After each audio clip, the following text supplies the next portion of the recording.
Welcome to Eye on You. On July 7th, the Hong Kong University Student Union Council passed a motion to appreciate the sacrifice of an assailant who stabbed a police before committing suicide. The Student Union Council expressed condolences over his unfortunate passing, which drew backlash from all sectors in Hong Kong. Some of its members have recently been charged by the police for advocating terrorism. The incident has once again caused the community to reflect on how to rectify the series of chaos in the education sector since the handover, such as the promotion of Hong Kong independence by student unions at universities and strikes in secondary schools. In this episode, we have invited Professor Arthur Lee, who is a doctor and a politician. He is currently a member of the Executive Council and the chairman of the Council of the University of Hong Kong. Professor Lee was a former Dean of Medicine and President of Chinese University, and he became the city's education chief from 2002 to 2007. Professor Lee will join the Basic Law Committee, which operates under the MPCSC. Today, we will focus on the latest debate over education issues and the new proposals suggested by the government, further relaxing a hiring scheme aimed at tackling the city's shortage of doctors, opening the door for non-permanent residents, including from mainland China, to practice as specialists without taking a local exam. Let's welcome Professor Lee. Hello, Professor Lee. Thank you for coming to our show. Thank you very much, Eunice. Edward, thank you. Thank you. So in 2019, the CUHK campus were occupied by protesters during month-long riots, leading to a massive damage in aftermath of the fiery clashes with police. Chinese University revealed that there are about 10 of the students had been disciplined over these protest-related incidents on campus. Do you think that the university management should take the responsibility over the students' participation in these protests and riots? I don't think it's just the university management. I think parents, teachers also should take responsibility because you can't just leave it to the university itself to discipline the students or to educate the students. With education, it takes everybody should play a part. And so this is why I think the teachers and parents are very, very important. Recently, students from the Student Union Council passed a motion praising a man who stabbed a police and then killed himself. So as a result, 4 students was charged with advocating terrorism. So what's your opinion on this issue? And some said that it is too harsh on the students. So what do you think? Well, what happened is that our university council deliberated this matter. Basically, the university council has a responsibility to protect the university.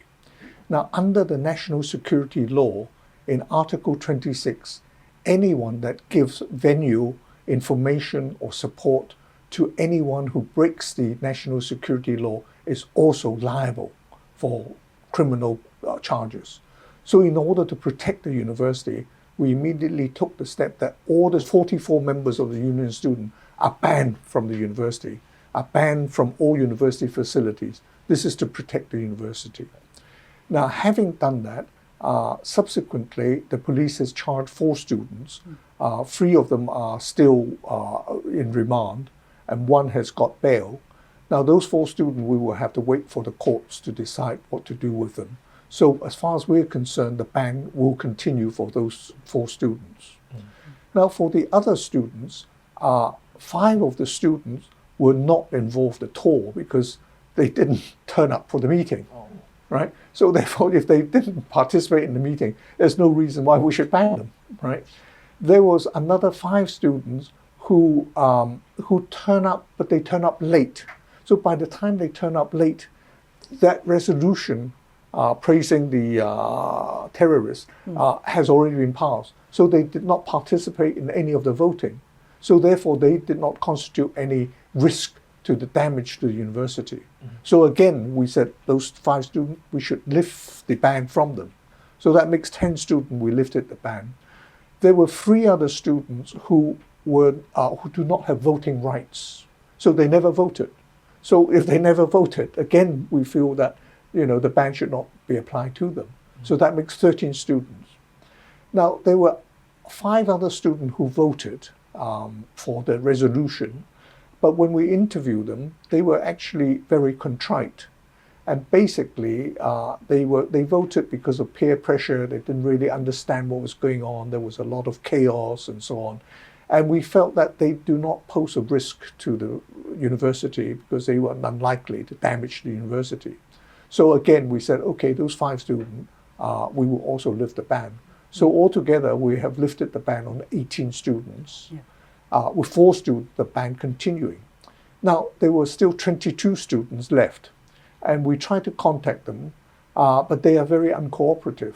They came up with the lawyers and they refused to answer any questions and so on. So therefore, we cannot know what was happening with them, whether they continue to pose a risk to the university or they do not, we really don't know. So we are writing to them again and urge them to come and see us and explain themselves to us so that we could make a decision on what to do. It is a very fair decision. Yes. So speaking of the student union, we're all very concerned about the future and their roles in school. So as the University of Hong Kong said that they would stop providing the financial management services for the student union, how do you see the futures of the student union when they are becoming more politicized in these recent years? Well, the Hong Kong University Student Union is a separate body from the university. It's not part of the university. They are registered under the Society Ordinance, though they are actually outside the university. So the university has no obligation to do anything for them, right? Now, obviously, if they were looking after student affairs, looking after the welfare of students, we would be very happy to work with them. But if they take political stands and do all sorts of things that may damage the university, obviously, we do not want to have any part to do with them. And so this is the situation. Hong Kong's liberal studies will be renamed as citizenship and social development. So new elements such as patriotism, national development, and lawfulness will be included in the new syllabus. How do you comment on this change, and is it going to help students developing positive values? Now, I was responsible for bringing liberal studies all those years ago.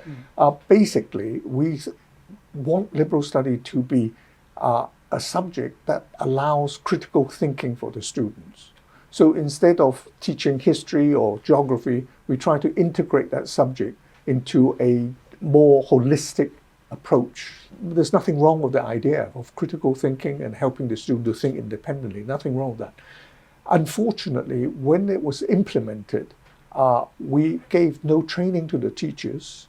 We have no teaching materials. So many of the teachers really have no idea how to go about teaching the subject. Not sufficient support. So under those circumstances, the teacher would just grab whatever newspaper they can get hold of and talk about, what was current affairs. And that really defeats our purpose. Now we realize that something needs to be done. And so we have now revamped the curriculum, so to speak. But the important thing is not so much the content of the curriculum. The important thing is the teachers. So this sort of thing is very important to make sure that the teachers are trained properly. Also, as the society is becoming more politicized, like in 2014 and what we have happened in the protest in 2019, we are very concerned about the school materials. So, do you think that, as one of your colleagues suggested, that there should be CCTV installed in school, or the materials all should be vetted by the EDB? How do you think the quality of the school materials can be make sure that they are unbiased and they are correctly to be presented to the students? Now, I think the majority of schools and the majority of teachers are very professional. So I have every faith in them that they will do it properly. But sadly, in any profession, there is a minority of bad eggs, if I could use that. And it is important to find out who is responsible for misleading our students. Now, we have gone through 2014, 2019, we know large number of rioters are actually students, and we know what schools they come from. So therefore, it is important to target those schools and say, how come these particular schools turn out so many rioters? I mean, these are innocent victims. The students are innocent victims. They have been misled, they have been brainwashed. So somebody must be responsible for that. And those schools must have responsibility for misleading our students. So we need to identify those schools, and we need to then go into the school-based management and go to the school management and say, what are you doing about these sort of things? Now, we identify that in your school, you have so many students who are now convicted of being rioters. What are you doing about it? And what are the material you're teaching your students? And I think that would be much more sensible and much more targeted than saying all 1,000 schools in Hong Kong would need to be examined, because you don't really have that manpower to go through all the subjects and all the materials. Right. Mentioning the Education Bureau, the Education Bureau does not directly regulate the tertiary education in Hong Kong, and some believe that the tertiary sector is always out of reach of the government. So as a chairman of the Council of the University of Hong Kong, in your opinion, how shall the government monitor the management of the local universities? The university has a lot of autonomy in Hong Kong. Basically, we have the University Grants Committee, which acts as a buffer between the government and the university. We go to the University Grants Committee and say, we want to do XYZ courses, we need so much resources. Then the government will tell UGC and say, we need such and such manpower, please train up so many doctors or nurses and so on. So the University Grants Committee acts as an honest broker between the university and the government. So it's a very good way that the government can be seen not to interfere with tertiary education and give us so-called academic freedom to do what we want, but at the same time, it does exert certain constraint on us, and it's up to the government and us to negotiate. Understood. Yes, we are talking about the national security. How do you think it can be carried out in our university curriculum or secondary and primary schools? Now, first of all, it is very important that we instill ethics into our students, even from a very young age. Civic education, care for other people, to be compassionate human beings. These sort of things, I think we need to really teach them from a very early age. Now, as far as the university goes, we have general education in our university. We have student hostels which have dinner, inviting speakers to come and talk various topics that are relevant. And I think through these means, we can disseminate this knowledge to our students. So should the general studies be compulsory in the tertiary education? Yes.